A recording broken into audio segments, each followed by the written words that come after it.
share with you how I make the classic spaghetti and meatballs. This is by far a homegrown recipe, something that I grew up eating, and I'm so excited to share it with you. The sauce is so smooth and delicious, loaded with flavors. It feels like you're in Italy, and the meatballs are to die for. I'm not the biggest meatball fan, but these are amazing. Let me share with you what you're gonna need. For the marinara sauce, you're gonna need some olive oil, 1 yellow onion, 28 ounces of crushed tomato, and then 15 ounces of tomato sauce, some salt, garlic cloves, fresh basil and parsley, some Parmesan, a little bit of sugar to cut the acidity, and then the secret ingredient is carrots. I know this sounds so weird, but I promise it's gonna make your marinara sauce extremely creamy. I'm just gonna finish up dicing this onion, and if you have an immersion blender, I highly recommend using it for this recipe. I think it tastes so much better when you blend it all together, or if you can use a blender, that works perfectly fine. Do that. This is something that's going to completely change your recipe. And my mom grew up sticking vegetables in this marinara sauce and putting it in the blender, and we literally had no idea. So go ahead and sneak some vegetables in. And I'm just gonna finish up cutting this onion. All right, so I just roughly chopped this onion, and now I'm gonna add in a little bit of olive oil, and I have it on medium high. I'm just gonna stir this around and let those cook and become translucent. And then once that happens, I'm gonna add in the minced garlic. I turned down the heat to low, and I'm just adding in the rest of the garlic. I'm gonna let this cook for about 30 seconds.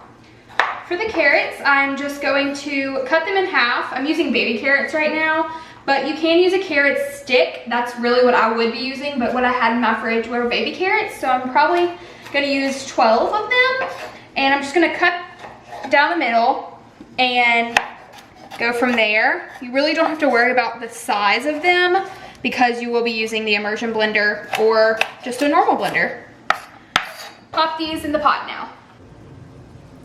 I went ahead and added the herbs and the sugar to the tomatoes and the carrots that are finely diced. I'm just gonna go ahead and shave in a little bit of Parmesan. This really just gives it a good saltiness and flavor, probably about 1/4 to half a cup. I'm gonna cover this and let this simmer for 45 minutes on low, and then it'll be ready to blend. It's now time to throw together all of the stuff for the meatballs. So what I have is some Italian sausage and some ground beef, onion and garlic. And what I'm gonna go ahead and do is just toss in the bread crumbs. And then I have some black pepper, some parsley, and some oregano. And I'm just going to use my spatula and mix this all together. I have some milk here, and I'm gonna go ahead and crack in a few eggs. All right. Just finished whisking that all together. Just gonna pour that right in. I just grated in about half a cup of Parmesan, and I'm going to go ahead and finish this up. So I'm gonna go ahead and form the meatballs, and what I really like to do is I like to use a small cookie scoop and then put those just on a cookie sheet. And then once I'm done forming all of those, I'll go ahead and roll them with my hand so it'll be the perfect ball. Finishing up the meatballs, and I have made about 40. All you do is just go back and forth. Now, because this is such a tender and moist meatball that I want, it is a little bit more liquidy than most meatballs. So that's why you kind of want to throw it back together to mold a circle rather than roll one out. This will probably make one more. Perfect. Now I'm gonna go ahead and heat up a cast iron skillet with some olive oil. We're going to let these brown on all sides, and then we're gonna pop them into the oven. Meatballs are going in. I added about 2 teaspoons of olive oil, and I'm trying not to overcrowd the pan because you really want to give them enough space to brown. This is exactly what you want to hear. You want to hear that sizzle. You want it to be hot enough so that it will brown. And I'm finishing up the meatballs, and what I did was I let them brown on each side for probably about 2 minutes, and then I just let them sit on one of the sides that weren't cooked on, that weren't browned, so that it could kind of cook through and that the meatballs would stay together like as one. I removed it to the side, just let it rest for a minute, let the juices kind of settle, And what we're gonna do is we're gonna add it to a 375 degrees preheated oven and let those cook for probably about 10 to 15 more minutes. Okay, meatballs are out of the oven. They cooked for like 12 minutes, right in between 10 to 15 minutes. They are perfect and they smell so delicious. I'm so excited to put them in this sauce. But right now, I'm just gonna stir it for a few minutes. You only wanna blend it a few times, whereas if you have a blender or a mixer, you can do it for a little bit longer. So I'm just gonna do it a few times.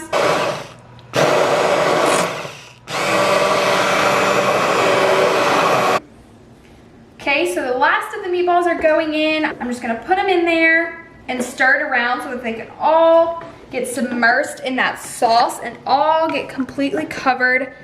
Let that sit, and we'll be back in a minute. It is finally time to plate. I have my noodles ready, and I'm just gonna go ahead and spoon on the sauce and the meatballs. Do about 3 meatballs on there.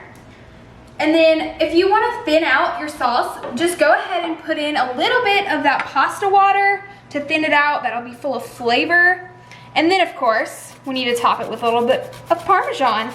You have to get the perfect twirl, but I also wanna get a slice of meatball. Let me put this down so it doesn't go everywhere. It smells so good, and I feel like everyone should have a go-to spaghetti recipe.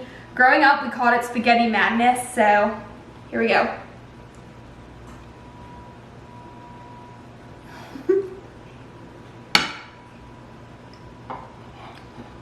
Spot on. It tastes so authentic, so delicious. The meatballs are so tender and juicy, just like what we were going for. And that sauce is creamy. You have no idea if there are carrots in there. And I really do believe that that's what gives it the creaminess. I really hope that you enjoyed today's recipe, and I'll